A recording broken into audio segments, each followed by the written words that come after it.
con gusto, ¿sí? Entonces voy a compartir pantalla. Perdón,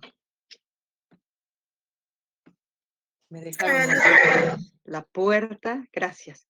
Me dicen si ya lo están viendo, creo que ya, ¿verdad? Es correcto. Protocolo de levantamiento de cadáver.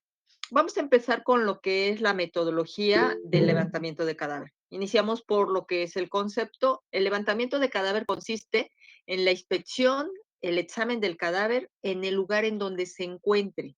¿Por qué digo en el lugar donde se encuentre? Vamos a tener tres escenarios como tal, pero normalmente cuando nosotros hablamos de un levantamiento de cadáver, es que ahí debe de haber un cadáver en sí, ¿no? Permite el hallazgo de indicios o huellas que van a darnos como resultado la causa o el mecanismo de la muerte como tal. Entonces, debemos de observar todo alrededor para que demos lo que es ese mecanismo. Cuando nosotros tenemos la noticia criminal, la vamos a tener por medio de lo que es la, ya sea C4 o C5, o la policía se dirige a lo que es la agencia de homicidios, de investigación de homicidios, y en ese momento el grupo que está conformado por lo que es el médico legista, por lo que es el criminalista y por lo que es el coordinador de lo que es la diligencia como tal, se constituyen al lugar para hacer lo que es esta inspección y este levantamiento. Entonces, vamos a hallar el cuerpo humano y de manera inmediata se debe de realizar lo que es la intervención del lugar. ¿Cómo lo vamos a hacer? El primero que llega ahí es el primer respondiente. De él depende lo que es el acordonamiento y la protección del lugar para asegurar y preservar que no se contamine. En el caso de que ustedes como criminalistas lleguen y no esté acordonado, se debe de poner sobre lo que es su informe el no acordonamiento porque el responsable de alguna contaminación entonces va a ser lo que es el primer respondiente. Hagamos de cuenta que sí lo hizo, pero no lo realizó de forma adecuada como tal. También el criminalista debe de llegar y debe de ver hasta dónde hay indicios y puede llegar a extenderse más en este acordonamiento. De hecho, dentro de lo que es la literatura, maneja que se pueden tener incluso hasta 3 acordonamientos como tal: cinta verde, cinta amarilla y cinta roja en sí. Pero hay ocasiones en donde nosotros llegamos a lo que es un levantamiento y solamente encontramos una cinta amarilla y nada más. No hay problema. Siempre y cuando nosotros estemos resguardando todos los indicios dentro de lo que es esa cinta, se asegura que no hay contaminación, ¿no? Entonces, eh, ¿para qué queremos resguardar estos indicios? Pues nos van a decir qué sucedió ahí. Cuando llega lo que es el personal técnico, que en este caso el que dirige toda la diligencia va a ser el criminalista, ese es el dueño ahora sí que de la diligencia como tal.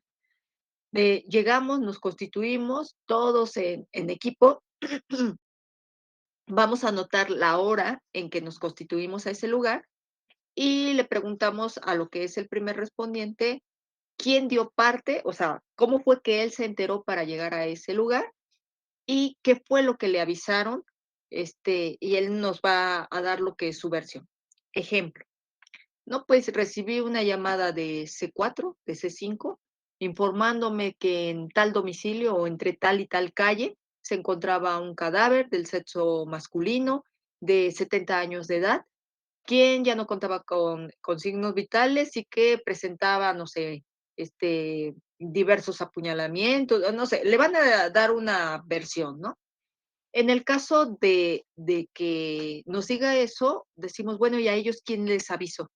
No, pues que una llamada anónima o nos va a dar una síntesis de por qué él está en ese lugar. Después, cuando termina de darnos su relato, le vamos a preguntar que cuando llegó al lugar, ¿a quién encontró? Entonces dice, no, pues yo, bueno, antes que nada, le preguntamos lo que es su nombre, su cargo y nombre, cargo y con cuántos elementos llega a lo que es la escena. Esto es importante porque como primer respondiente va a quedar ahí lo que es su nombre, pero si llega a un ejemplo con 4 elementos, con 10 elementos, dependiendo el caso como tal, pues va a haber la presunción de que cuando llegue pudieron entre tanto personal haber contaminado algo. Entonces, dentro de lo que es su registro de cadena, se tiene que decir cuántas personas estuvieron en lo que es el lugar. Le preguntamos, bueno, y cuando usted llegó, ¿qué fue lo primero que hizo? No, pues verificar que efectivamente hubiera un cadáver. Y después, poner lo que es el acordonamiento. ¿Tocó algo? No, nada. ¿Alguien más pasó a lo que es el lugar? Sí, entonces, por eso se anota todo, ¿sí? Nosotros estamos resguardando que como peritos que se presentan, este, si no hay responsabilidad sobre nosotros, recaiga la responsabilidad sobre el primero que se presentó dentro de lo que es la escena, ¿sí? Entonces, el responsable de este dispositivo de protección es el de mayor jerarquía profesional perteneciente a las primeras unidades policiales, llamado primer respondiente. Ven que tienen cargos dentro de lo que es la policía, entonces, bueno, el de más cargo va a ser el responsable de. Va a dirigir y a coordinar in situ las actuaciones y adoptar las medidas necesarias de protección, o sea, no me va a mover nada, simplemente va a verificar que sí haya un cadáver y a consecuencia va a sacar a todas las personas que están dentro de ese lugar fuera de lo que es el área de protección y va a acordonar. Va a informar a los especialistas policía técnico-científica de todo lo actuante, ¿no? Las medidas adoptadas, la información recopilada. Nos va a presentar a los posibles testigos. Por eso se le pregunta quién estaba ahí en la escena o incluso quién le dio el permiso para entrar a ese lugar. Supongamos que es un lugar cerrado y es un domicilio. Bueno, pues para haber, entrado ahí, no sé, tuvo que tocar la puerta, alguien le tuvo que abrir, o ya estaba abierta la puerta, y entonces desde ahí se empieza, porque decimos, no, pues, entraron a robar, y así encontramos la puerta abierta. Sí, ¿quién te recibió? No, pues, fulano de tal. Entonces nos dirigimos con esa persona, anotamos nombre, anotamos dirección, anotamos, nombre, edad, sexo, dirección, teléfono, y lugar de donde trabaja. ¿Por qué? Porque si nosotros en un determinado momento necesitamos que esta persona se presente a declarar, tenemos que buscarla, ya sea por teléfono, en su dirección, en su trabajo, tenemos que localizarla. Por eso es importante tomar esos datos como tal. Si de preferencia tienen por ahí una credencial de lector a la mano, que no todos los testigos lo tienen, porque en algunos casos los testigos van pasando y no cuentan con lo que es una credencial, bueno, pero si de preferencia lo tiene, pues mejor. Así estaremos verificando que los datos que nos están dando son los correctos. Pero también se les invita a esos testigos a que posteriormente se refieran a lo que es el Ministerio Público para presentar de forma, de una manera más formal lo que es la declaración como tal de los hechos. Entonces, vamos a recopilar todos los testigos, vamos a interrogar a cada uno de ellos para tener lo que es una posible visión de en busca de qué vamos. A veces dicen algunas personas que se podría revisar mucho mejor sin ningún antecedente, porque iríamos ¿cómo se llama? Con la expectativa de revisar y de registrar todo. Otros, sin embargo, dicen no, pues si nosotros tenemos el antecedente llevamos una línea y entonces algo que a lo mejor no nos parecía tan sospechoso concuerda con las declaraciones como tal. Lo cierto es que los peritos tenemos que registrar todo lo que vamos mirando. Vamos a buscar si de casualidad dentro de lo que es ese escenario tenemos víctimas vivas, o sea, que hayan tenido la oportunidad de ver algo más cercano o de tener una idea más precisa, porque hay ocasiones en que nuestros testigos estaban muy lejos al hecho como tal, y entonces solamente escucharon sonidos fuertes, por ejemplo, disparos o gritos o esto o el otro. Más sin embargo, a veces las víctimas, pues sí saben una mecánica más, más cercana, ¿no? Entonces, bueno, muchas de estas víctimas también a veces nosotros no las encontramos, porque resulta que al primero que entonces llamarían serían a lo que es la ambulancia. llegaría la ambulancia y si hay sobrevivientes, se los llevan a lo que son los hospitales. Y entonces nosotros solamente nos quedaríamos con lo que es el cadáver. A lo mejor posteriormente, nosotros como médicos legistas sí nos mandan a lo que son los hospitales y podemos tener la otra versión, cosa que a veces los peritos criminalistas no. Ellos solamente se quedan con la declaración de lo que es el cadáver y ya sobre lo que es la marcha, a lo mejor escucharán los otros interrogatorios como tal, pero no de forma presencial, sino ya por oídas como tal. Entonces nosotros como médicos sí tenemos la oportunidad de visitarlos en el hospital y hacerles un interrogatorio todavía más profundo en el caso de que estén conscientes. Si están inconscientes, bueno, pues también podríamos hacer mecánica en base a las lesiones que encontramos en ellos, pero tampoco podríamos obtener la información de qué fue lo que sucedió. Hacer entrega de la escena o el lugar de los hechos a los responsables, policía técnico-científica, se recomienda adoptar un modelo de acta de traspaso de la escena. Cuando nosotros llegamos, el primer respondiente pasa, como quien dice, la responsabilidad a lo que es la policía científica, a que ellos se queden a cargo de. Antes de ellos está el primer respondiente. Después, cuando llega la policía técnico-científica, se pasa la responsabilidad a ellos. Ojo, la policía no se puede retirar del lugar. De hecho, ellos forman parte de nuestro resguardo como tal. Hay ocasiones que cuando nosotros hacemos levantamientos en lugares abiertos, se da mucho a que la persona no quiera respetar lo que son los límites de lo que es el acordonamiento y quieran estar interviniendo y quieran estar metiéndose en donde no. Para eso tenemos a lo que son primer respondiente y apoyo. ¿Sí? Si nosotros vemos que a veces los familiares suelen ser un poco, yo entiendo el dolor que deben de estar presentando en ese momento, la incertidumbre, las ganas de querer saber qué sucedió y todo, pero nos complican lo que es la diligencia si ellos empiezan a contaminar lo que es una escena. Pero hay ocasiones en donde, pues, nos presentamos ante estos familiares que, tienen influencias dentro de lo que es la política, el gobierno, o lo que sea, y entonces no nos quieren hacer caso y tratan de intimidarnos incluso, decir que no conocemos quiénes son y que, nos vamos a arrepentir porque, híjolas, a veces sí se ponen en un plan difícil, pues nosotros tenemos la obligación de que si en un determinado momento llegan a contaminar nuestra escena, pedirles nombre, parentesco, edad, domicilio, lugar de trabajo y teléfono como tal, porque ellos tendrán que ir a declarar por haber contaminado lo que es una escena, ¿sí? Entonces, vuelvo a insistir, es algo complicado cuando tienen, ahí conocidos porque, sí se portan un poco, prepotentes y groseros, que debería de ser un poquito más, ¿cómo se le llamaría esta palabra?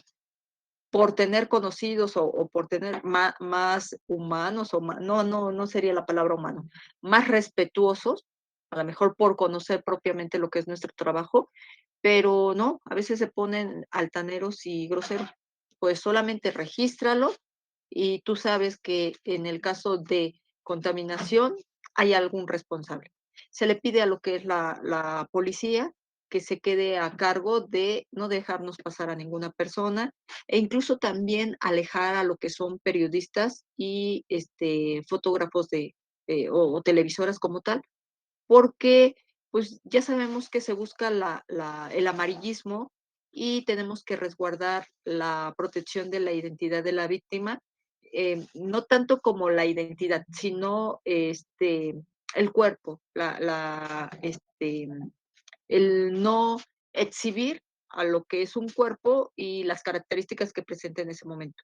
Por eso, cada vez que nosotros llegamos a un lugar, casi por lo regular, yo no sé de dónde saca la gente, sábanas, pero me ha tocado hasta en lugares en donde parece mentira, no se ve a la redonda casas ni nada de eso, pero llega uno y ya encuentra lo que es sobre el cadáver una sábana y una veladora. Yo no sé por qué siempre hay veladoras y dice uno, ¿y de quién sacó la veladora o de dónde sacaron la veladora? Pero ya hay una veladora. Pero el hecho de que esté una veladora, ¿qué nos indica? ¿Quién me podría decir? Contaminación de fluidos. Contaminación. Dice uno, bueno, ¿y quién puso la veladora? Dice el primer respondiente: "No, pues es que cuando yo llegué, ya estaba". ¿Y quién estaba aquí en el lugar? Ah, bueno, los testigos son eso. Y les preguntamos entre los testigos quién fue el que la puso. Dice, no, pues es que vino la señora corriendo y aquí la metió. Bueno, a buscar a la señora y a preguntarle nombre, edad, sexo, parentesco y domicilio, o sea, todos los datos también. Si se metió a lo que es el lugar, tiene que ver esta parte de responsabilidad como tal, ¿sí? Entonces, el personal técnico científico al momento de asumir el control del lugar de los hechos tendrá jerarquía técnica extraordinaria sobre las demás unidades intervinientes. Eso quiere decir que el criminalista lleva la batuta por arriba de la policía, por arriba de los militares, por arriba, incluso antes que se presentaba lo que es el Ministerio Público, el Ministerio daba fe y legalidad de lo que es un levantamiento como tal, pero el que llevaba la batuta dentro de lo que es la investigación era el criminalista. ¿Sí? El Ministerio Público, pues ahora sí que iba y decía, bueno, pues ustedes son los expertos. Decía, Lee quiere esto, pues ustedes son los expertos y ustedes consideran que se tiene que tomar adelante. Es el criminalista el que va dirigiendo ahí lo que es esta diligencia como tal. Este, voy a la siguiente. Inspección. Es el conjunto de observaciones, comprobaciones y operaciones que se realizan en la escena del crimen y que permiten el esclarecimiento de una investigación, ¿sí? Yo voy a observar y a comprobar de forma científica qué fue lo que sucedió en un lugar para saber si se cometió un delito o no. Entonces, el examen del lugar y sus alrededores. Se debe prestar atención a si encontramos nosotros orden o desorden en objetos o muebles como tal. Hay ocasiones en donde, por ejemplo, aparentemente aparece como si hubiera sido un suicidio. Y nosotros decimos, bueno, si es un suicidio, ¿por qué tenía que haber esto? Porque y entonces empezamos a hacer lo que es esta mecánica de qué tuvo que haber pasado ahí para encontrar lo que es este desorden. ¿Entró en crisis? ¿Qué fue lo que sucedió? Hace tiempo fui a hacer lo que es un levantamiento en donde un joven, si no me recuerdo, era 21, como 21 años, máximo 23, era muy jovencito, se había colgado de la ventana de su cuarto y él iba en la universidad. La mamá llegó, tocó la puerta en la mañana para decirle que ya era tarde y que se tenía que ir a la escuela.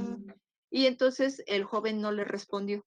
Y le tocó, y le tocó, y le tocó, y como no le respondió, abre la puerta, pero ya enojada la mamá, diciendo groserías, y ve que su hijo le tapaba la cortina, pero la cortina son de estas cortinas transparentes, pero ella no vio el lazo. Ella solamente lo que vio fue la silueta de su hijo que estaba a través de la cortina como si estuviera asomándose a la ventana como tal.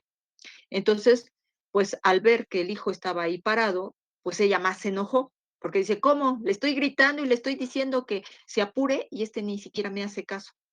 Va, mueve la cortina y entonces ahí es como observa que el hijo efectivamente sí estaba parado, pero estaba suspendido de lo que es el cuello. El susto que se llevó la señora fue tremendo porque aparentemente antes de abrir la cortina no se había percatado de esto y entonces al abrirla y verlo primero el rostro todo morado con la lengua de fuera, o sea, el susto fue tan grande que la señora casi se priva, no podía hablar, no podía nada. Vivía con otro hijo, eran dos hermanos y la mamá, y corre al cuarto del hermano, pero el hermano tenía 13 años. Y entonces le empieza a gritar que su hermano se había matado. Obviamente el niño se levanta y empieza a gritar peor que la mamá. Le hablan a la ambulancia, llega la ambulancia, les dice que ya falleció y el hijo entra en crisis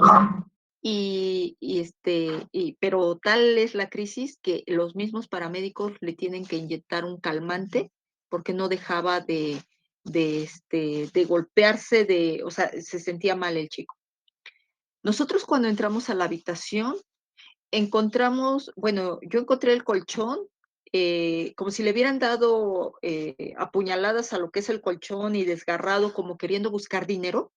Así estaba todo el colchón rasgado.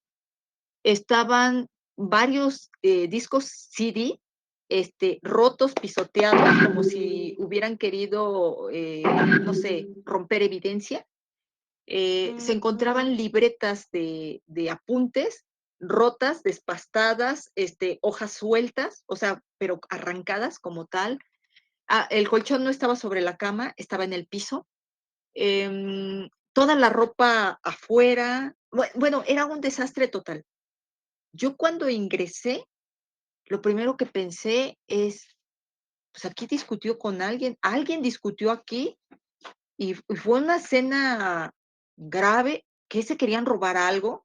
Me dijeron que era un homicidio, y yo veo aquí como algo más que un homicidio, ¿no? Un suicidio, y yo veo algo como si hubiera sido un homicidio, ¿no? Aquí, ¿qué andaban buscando? Empiezo a revisar, bueno, primero le doy parte a lo que es el criminalista para hacer inspección. Yo normalmente siempre voy atrás del criminalista para no ir contaminando.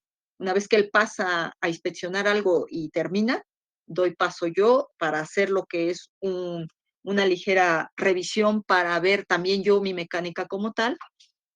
Y resulta que encuentro una carta póstuma que el perito no había visto. Y le digo, Lick, ¿no va a recoger esta carta? Y se dice, ¿cuál carta? Esta que está acá. Y se voltea y se queda mirando. Dice, no la había yo visto. Dijo, aquí está. Pues ahora sí, tómenle foto y todo.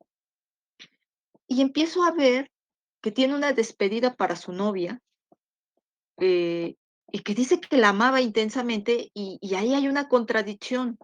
¿Cómo amando tanto a una persona se puede quitar la vida si se veía que ellos dos se hablan con mucho amor y se despide de ella con que era todo para él? O sea, no se ve con rencor ni nada, pero le escribe después a su mamá despidiéndose y le dice, ahí te dejo con tu hijito, ya estarás satisfecha.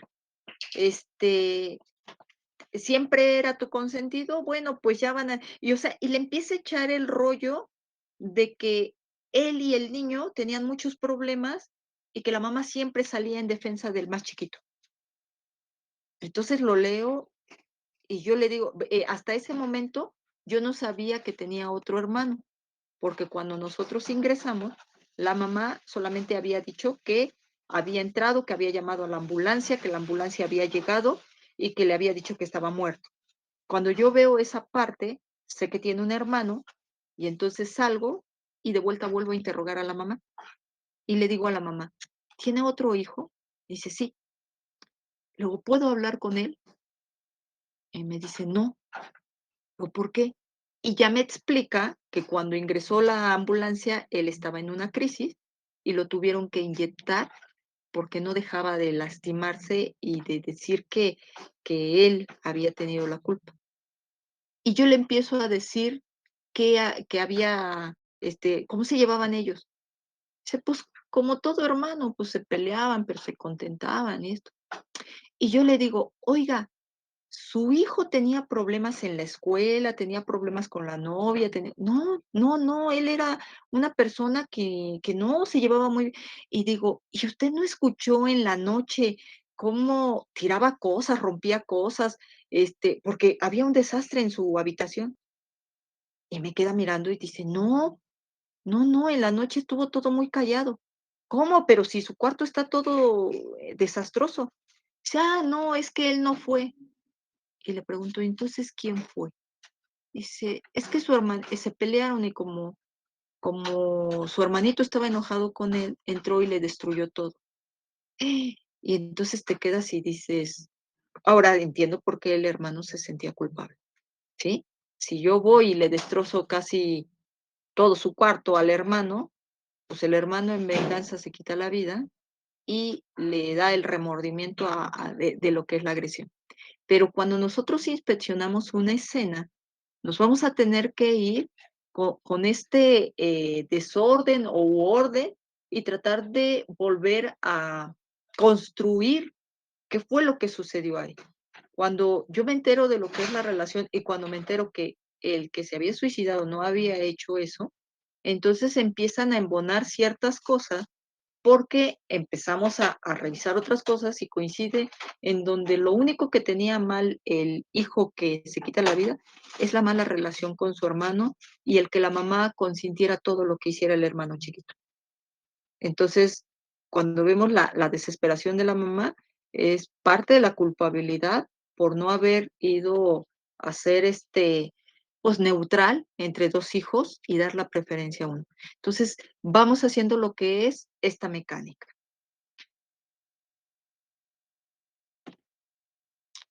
Cuando nosotros llegamos a un lugar, entonces vamos a buscar, a encontrar, a perinizar. Perinizar quiere decir conservar en el mejor estado posible una prueba que pueda llegar a perderse como tal. Recoger los indicios o evidencias con el fin de establecer el qué, quién, dónde, cuándo, con qué y cómo se produjo un hecho criminal. Si bien es cierto, nosotros tenemos varias etiologías como tal. Ahorita, cuando hable de los escenarios, les voy a hablar de lo que son las etiologías para ver qué es lo primero que tenemos que ir a buscar dentro de un escenario. Si yo les hablé del acordonamiento, dentro de lo que es la metodología, tenemos formas de acordonar de acuerdo al espacio en donde nos encontremos. Los tipos de lugares de vías públicas, bueno, mejor dicho, dentro de lo que se establece de los libros como tal, el acordonamiento, se dice ahí que tiene un margen de 25 metros, aunque no todas las escenas cumplen con lo que es ese requisito como tal. ¿Qué quiere decir? Si nosotros vemos el margen de indicios como tal, podemos llegar a tener un espacio más corto y igual y a lo mejor no tenemos que abarcar todo ese espacio como nos dice la literatura, pero tenemos que ir buscando qué indicios se encuentran para ahí ir agrandando un poquito más lo que es nuestro acordonamiento. Hay ocasiones en donde nosotros nos encontramos en lugares cerrados y que solamente cierran la puerta principal y no abarcan ni siquiera calles ni nada. Está dentro de lo que es un domicilio y está dentro de lo que es una sola habitación y no invadimos todo. Hay ocasiones en donde el desorden están en varios cuartos, por lo tanto, tenemos que cerrar toda la casa en sí.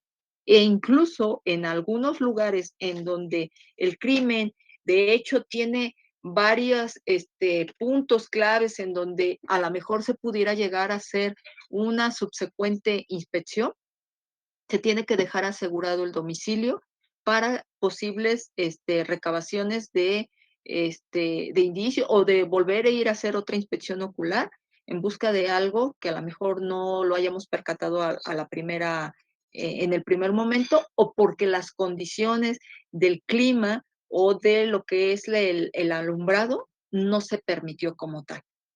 ¿Qué quiere decir esto?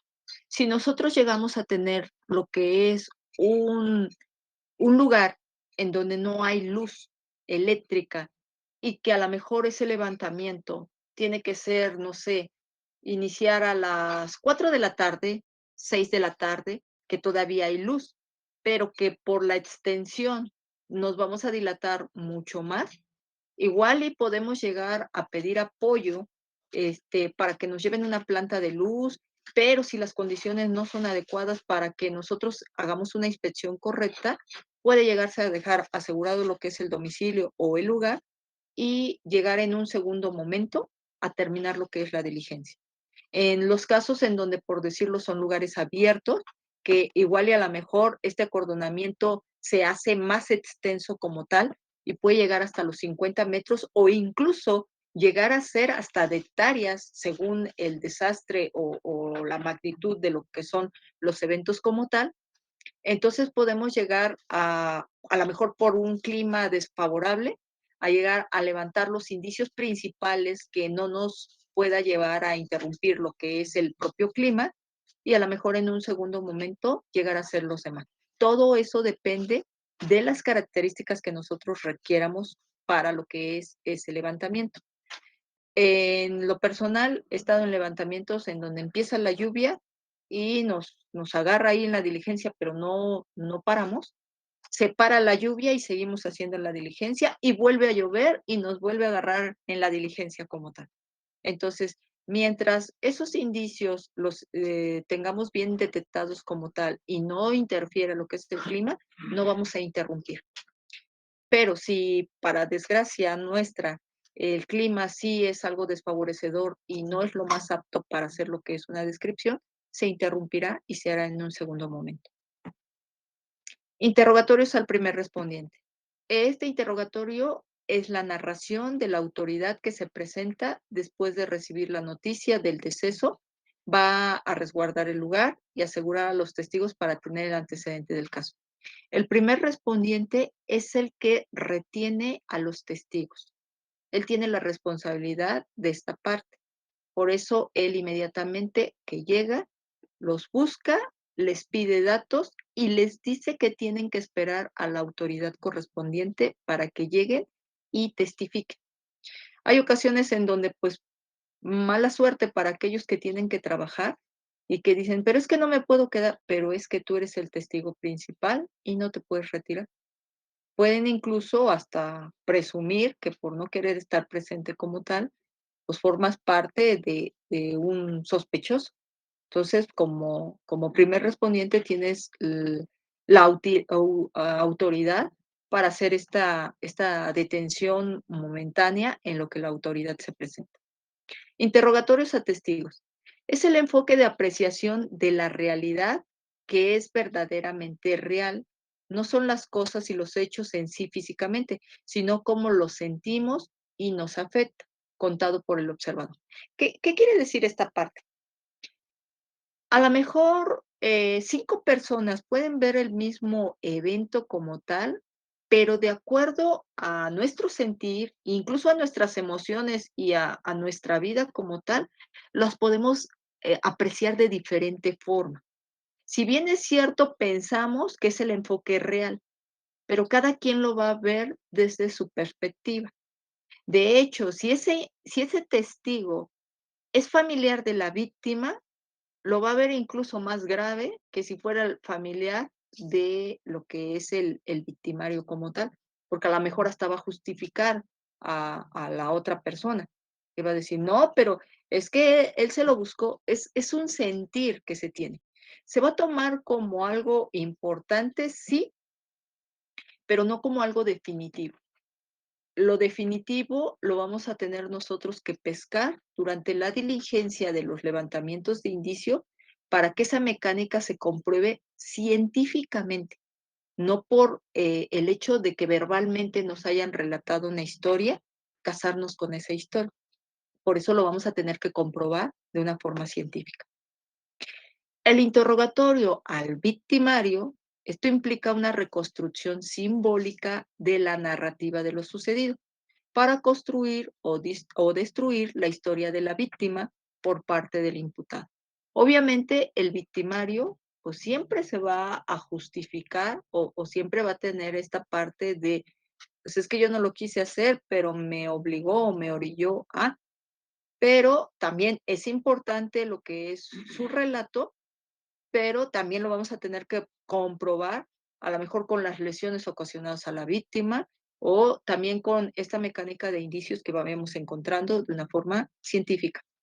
Ahora, en caso de lo que es este victimario como tal, este, les iba yo a decir algo de lo que es el victimario. Se me fue por andar, pensando ya en lo que es la víctima. Cuando nosotros hacemos lo que es la detención, sí, detención de lo que es este sujeto, hay muchos que de plano, sí te dicen las cosas a ti así tal cual, y te lo dicen de una forma tajante: "Sí, sí, yo lo maté.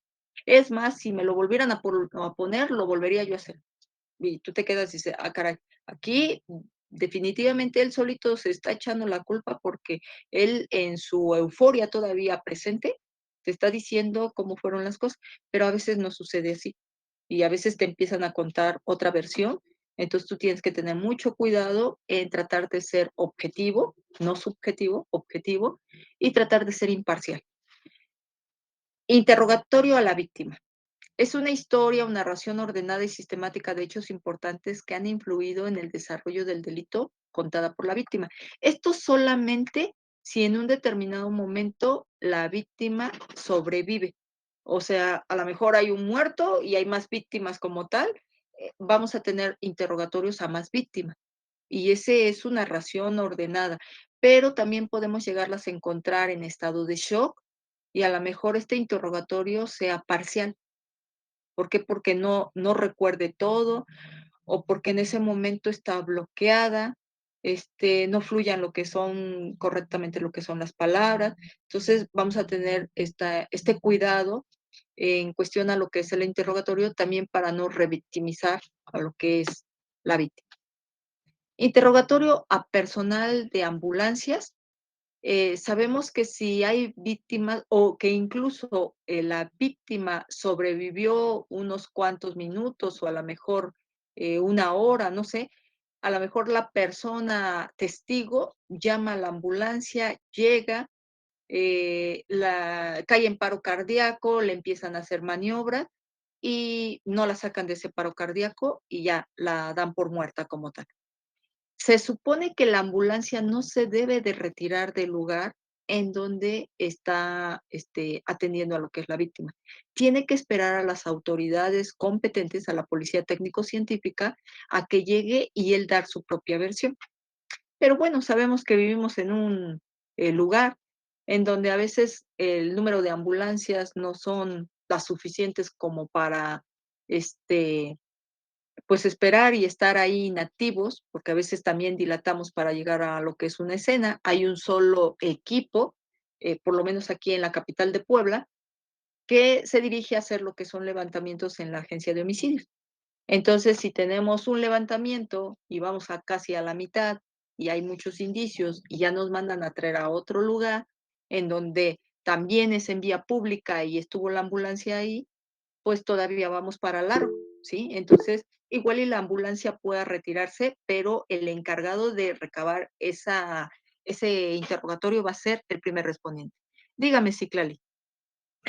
Sí, buenas noches. Buenas noches.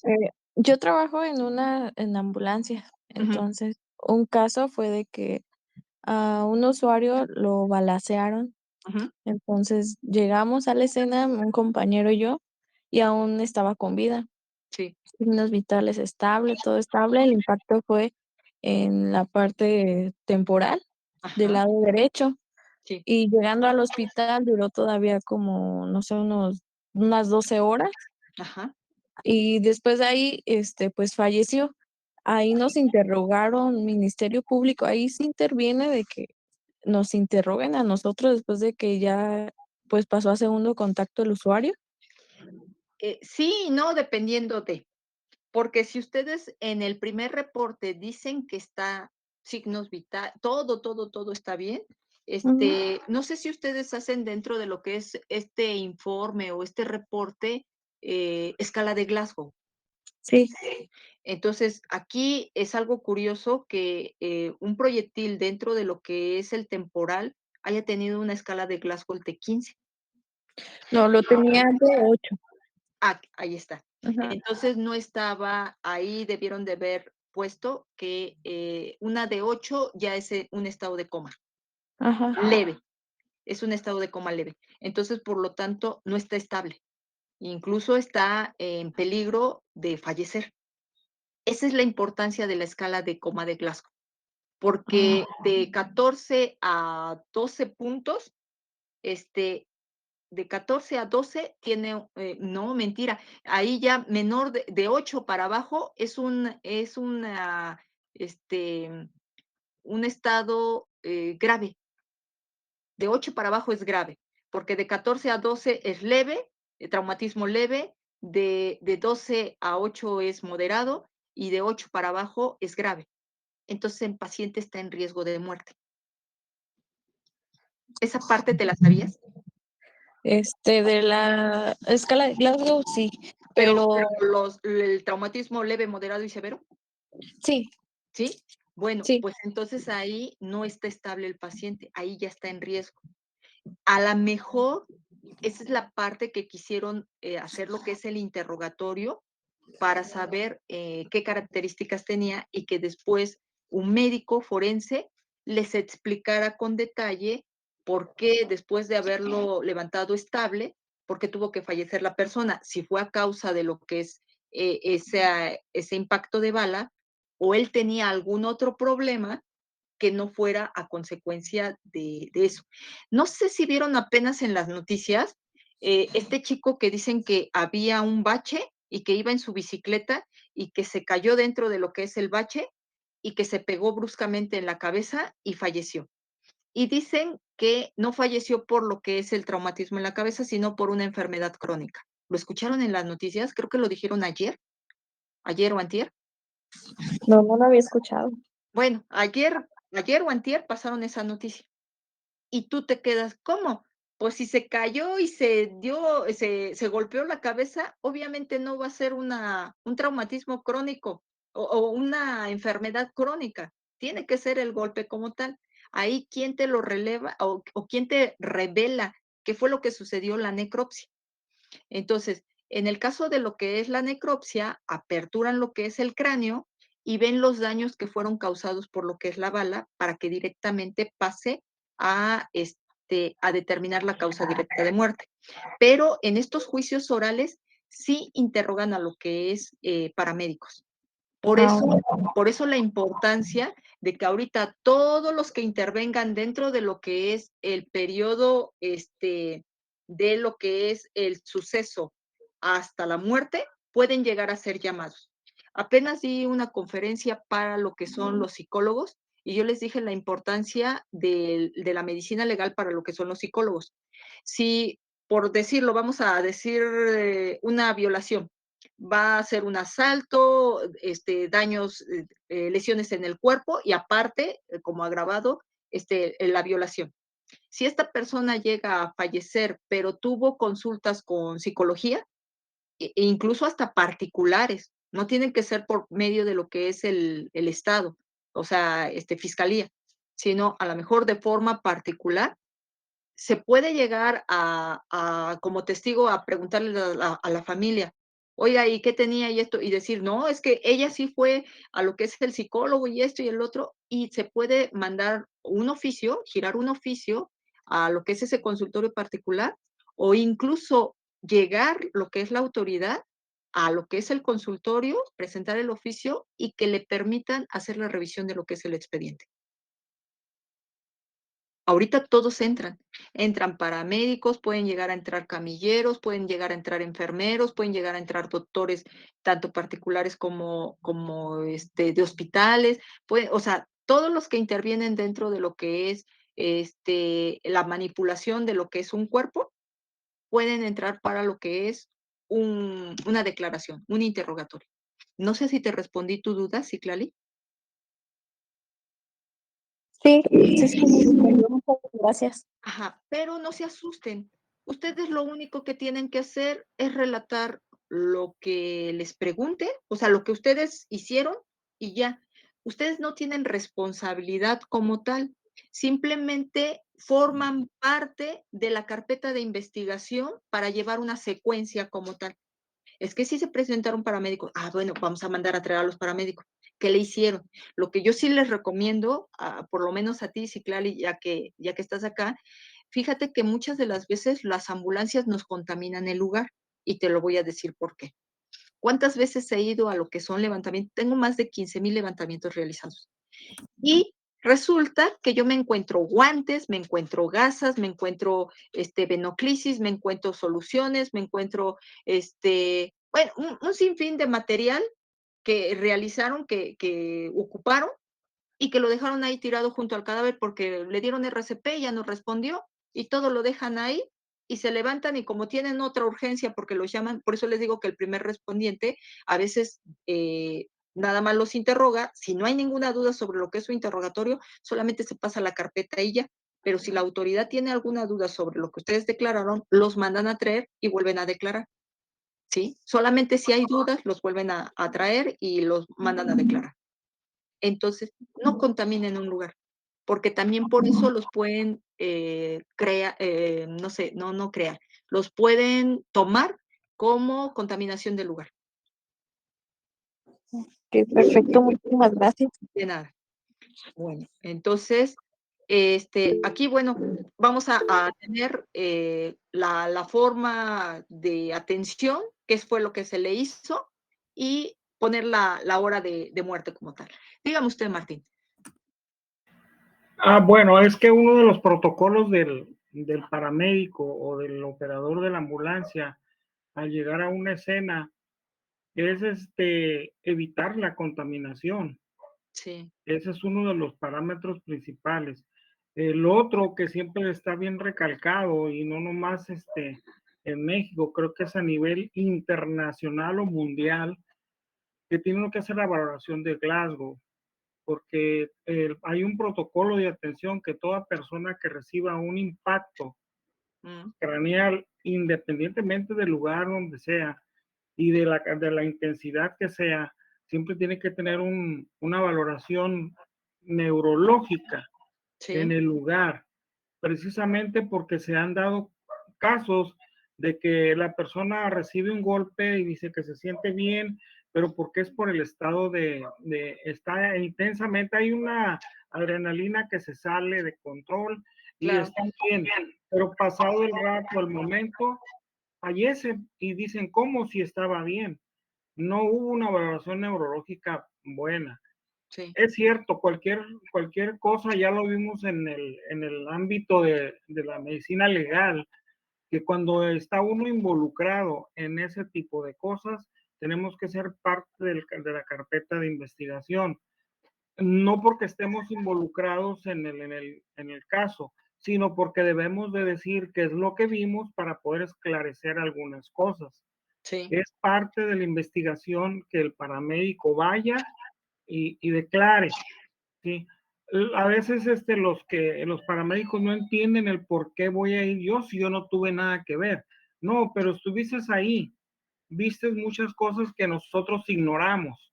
así Entonces es. todo eso va a formar parte de la investigación. Y aquí si estamos hablando de levantamiento de cadáveres porque ya murió, o Mm, sea, ya no hay nada que hacer y tenemos mucho tiempo con él o no sé cuánto tiempo tenga. Pero si hablamos de atención a un paciente que está vivo y en el traslado fallece, entonces sí tiene que intervenir Ministerio Público y todas las entidades que deban intervenir. Y nosotros, paramédicos, médicos, psicólogos o lo que estemos trabajando, hacernos a un lado y permitirles a ellos hacer su trabajo y estar ahí para poder ayudar cuando nos pregunten algo. Esa sería mi intervención.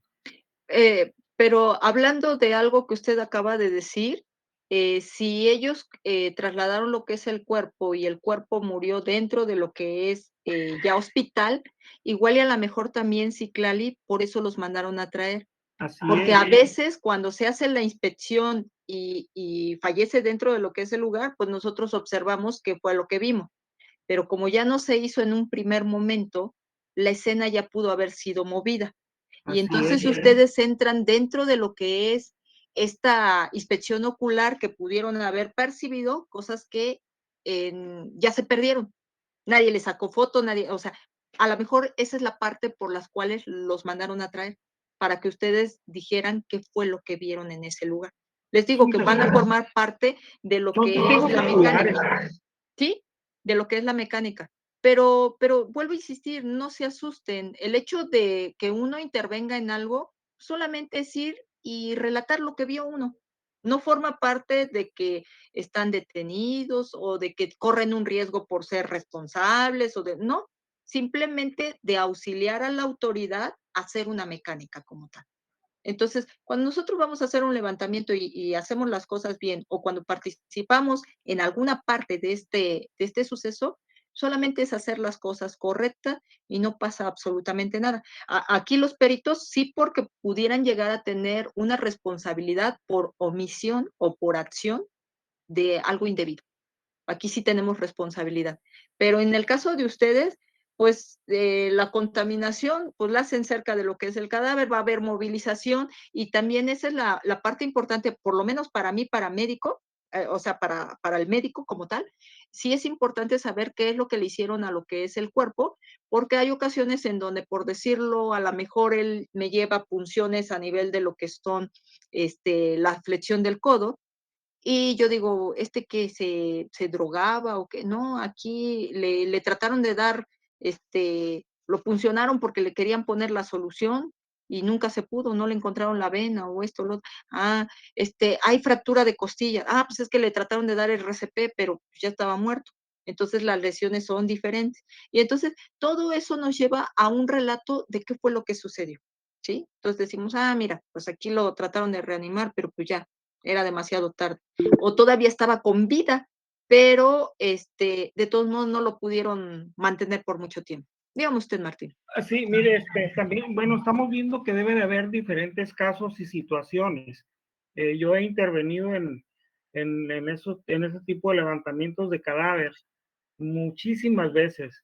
Y no cadáver, sino ya nomás restos de una persona. Pero aquí va a depender mucho del lugar, de la situación y todo eso, de cómo vamos a empezar a hacer el levantamiento. Y va a depender mucho también de los peritos, cómo van a hacer su trabajo. O sea, yo digo, ya encontré este cadáver, aquí está, me hago a un lado. Pero aquí estoy yo para lo que se te ofrezca, porque yo lo vi primero, ¿no? O sea, es mi caso, se podría decir.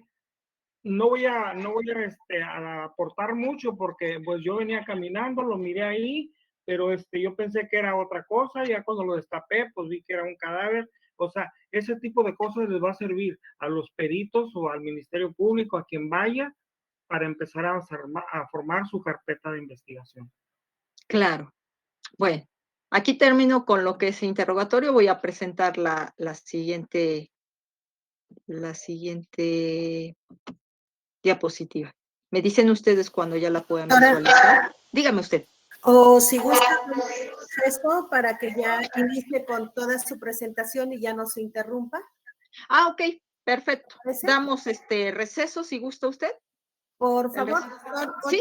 8:55, 10 minutos, 9:05 nos vemos para que tomen agüita y se estiren y ahorita regresamos. Claro que Muchísimas sí. gracias. Gracias.